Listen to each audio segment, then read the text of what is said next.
Hello, it's Dr. Schmidt again, and to continue our talks, we're going to piggyback off of the whole paradigm thought shifting that we're trying to make in our society to more of a responsibility-based, actionable-based way to improve health and wellness, body, brain, mind, all that stuff.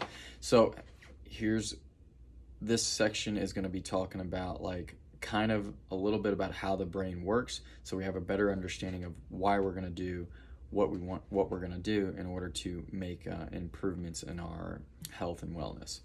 So the biggest thing, one of the things is the brain is a receptor to your environment. This is big time whenever we're really young. You know, everybody knows that between the age of 1 and 3 or even younger than that, the kid is soaking up everything you say or do, and they will start repeating everything you say or do, because that's the majority how the brain learns at that point. So that's a huge receptor of the world. So if the kiddo's exposed to good things, that's a positive benefit to the brain. If they're exposed to very few things or damaging relationships or yelling or screaming, that's what the brain is going to learn and know, right? So it does matter what kids are exposed to at a young age, but that's just one side of it, right? Next thing is, another thing that goes with the environment is whenever we get older, the people that we surround ourselves with.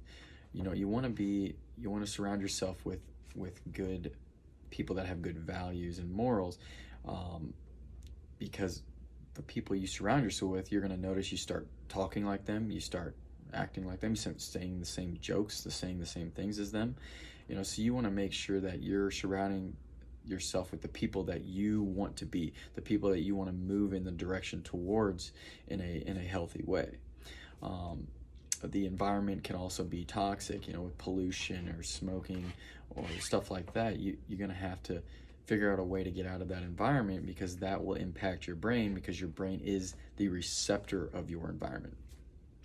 Another thing is your brain is the receptor of your thoughts, right? So if you're really good at thinking negative, talking negative, having a negative outlook on life, glass is half empty all the time, that is going to have a negative impact on your brain and your psyche, because now you have the salience, which is whatever you're thinking about, whatever your brain is thinking about and focusing on is what you're going to see.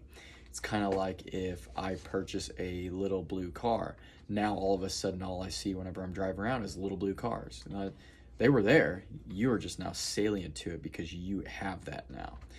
So you got to be careful with your thoughts, because whether you think positively or negatively, that is literally what you will see in your life, right?